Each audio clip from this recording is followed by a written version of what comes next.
चक्रव्यूह में अभिमन्यु का वध। कुरुक्षेत्र में कौरवों और पांडवों के बीच 18 दिन का घमासान युद्ध चला था। एक ओर धर्म के लिए लड़ने वाले पांडव थे तो दूसरी ओर छल कपट और धोखा देने में माहिर कौरव। उन्होंने छल से युद्ध जीतने के लिए एक रणनीति बनाई।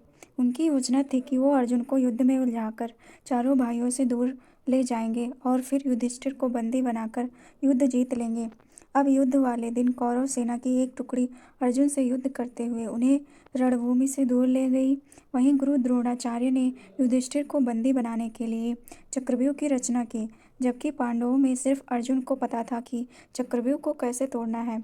अर्जुन के दूर जाते ही गुरु द्रोणाचार्य ने पांडवों को ललकारते हुए कहा कि या तो युद्ध लड़ो या फिर हार मान लो। युद्ध के नियम के अनुसार युद्ध लड़ना जरूरी था।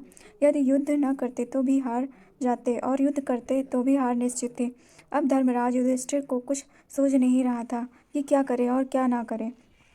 उसी समय धर्मराज युधिष्ठिर के सामने एक युवक खड़ा हुआ और कहा, काका श्री, मुझे चक्रव्यूह को तोड़ने और युद्ध करने का आशीर्वाद दीजिए। यह युवक कोई और नहीं बल्कि अर्जुन का पुत्र अभिमन्यु था।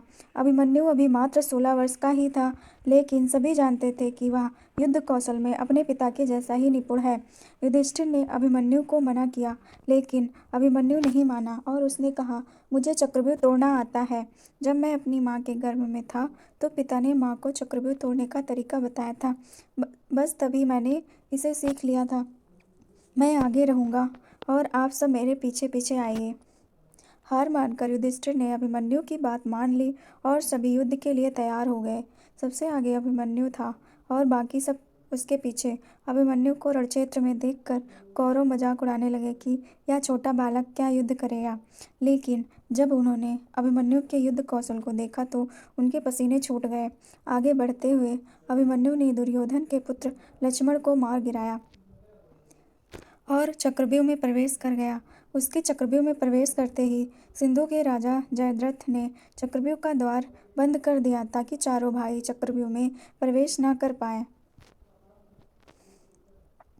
अभिमन्यु आगे बढ़ता जा रहा था। उसने एक एक करके सभी योद्धाओं को हरा दिया, जिनमें स्वयं दुर्योधन, कर्ण और गुरु द्रोण भी शामिल थे। किसी को कोई उपाय समझ नहीं आ रहा था।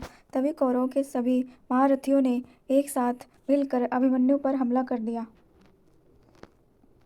किसी ने उसका धनुष तोड़ दिया तो किसी ने रथ। उसके बावजूद अभिमन्यु नहीं रुका। उसने रथ का पहिया उठाकर युद्ध करना शुरू कर दिया। बड़े बड़े महारथियों के साथ वीर अभिमन्यु अकेला लड़ता रहा, लेकिन वह अकेला कब तक लड़ता। अंत में सभी ने मिलकर उसकी हत्या कर दी और अभिमन्यु वीर गति को प्राप्त हुआ। अभिमन्यु की मृत्यु के बाद अर्जुन ने प्रतिज्ञा ली कि वह अगले दिन युद्ध में जयद्रथ का वध करेगा। आज सूरवीर अभिमन्यु का नाम कर्ण और अर्जुन से भी पहले सम्मान के साथ लिया जाता है।